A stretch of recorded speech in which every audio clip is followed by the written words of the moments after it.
Selamat datang di acara kita hari ini. Kita akan berbincang dengan kebahagiaan dan ketenangan batin menurut Buddhisme.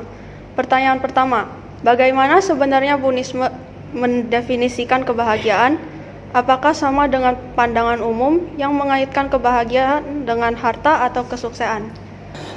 Kalau menurut saya, kebahagiaan sejati itu tidak bergantung atau tidak terikat pada kondisi luar seperti harta, kekayaan, jabatan, atau status sosial. Semua itu bersifat tidak kekal dan bisa hilang kapan saja dan dapat berubah kapan saja juga. Nah, kebahagiaan menurut ajaran Buddha adalah itu ketenangan batin, suatu keadaan di mana kita terbebas dari penderitaan batin seperti kemarahan, iri hati, keinginan yang tak terpenuhi, dan ketakutan. Kebahagiaan sejati lahir dari kebijaksanaan, welas asih, dan kemampuan untuk menerima kehidupan sebagaimana adanya. Jadi, kebahagiaan dalam Buddhisme lebih tentang kondisi batin yang tenang dan bijak. Lalu, bagaimana cara mencapainya dalam kehidupan sehari-hari yang penuh tekanan?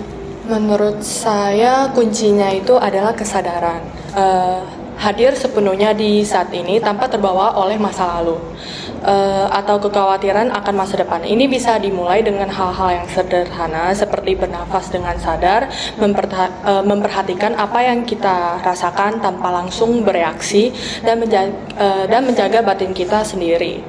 Praktik ini walaupun terlihat kecil bisa membantu menurunkan tekanan dan membuat kita lebih damai.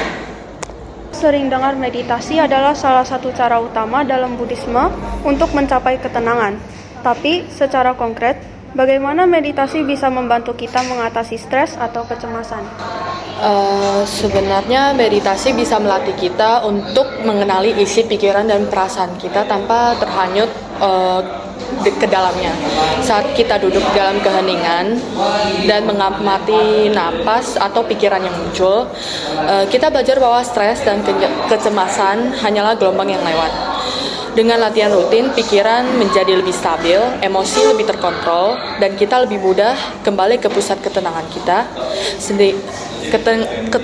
sendiri meskipun hidup sedang kacau. Meditasi ternyata tidak sekedar duduk diam, tetapi melatih pikiran untuk lebih jernih.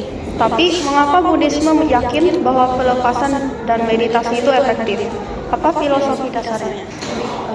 Filosofi dasarnya adalah bahwa penderitaan berasal dari keterikatan pada keinginan orang, benda, dan bahkan pada identitas diri sendiri.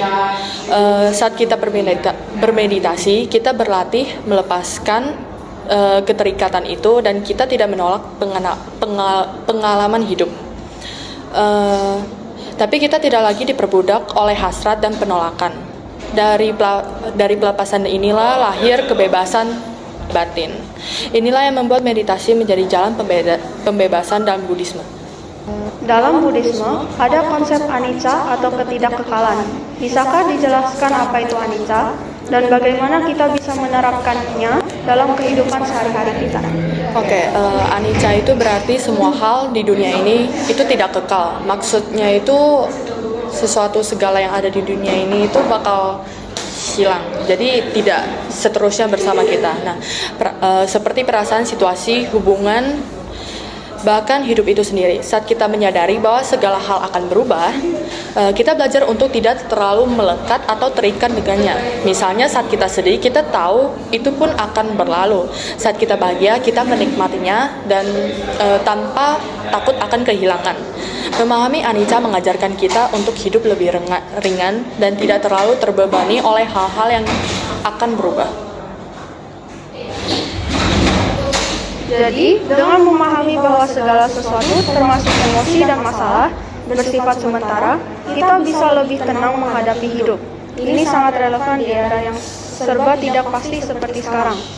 Terakhir, bagi penonton yang tertarik mencoba, langkah kecil apa yang bisa dilakukan untuk mulai menerapkan ajaran Buddhisme ini? Mungkin tahap pertama adalah mulailah dengan meluangkan waktu 5 menit setiap hari untuk duduk diam dan memperhatikan nafas. Latih pikiran untuk kembali ke saat ini. Selain itu, coba praktikkan meta, cinta kasih universal. Doakan kebahagiaan bagi diri sendiri dan orang-orang di sekitar kita. Walaupun kecil, 2 latihan ini bisa membuka pintu menuju ketenangan dan kebijaksanaan yang lebih dalam. Sempurna. Jadi, kebahagiaan sejati bisa dimulai dari hal sederhana, meluangkan waktu untuk mengenali diri sendiri. Terima kasih untuk insight yang berharga hari ini. Sampai jumpa di acara berikutnya.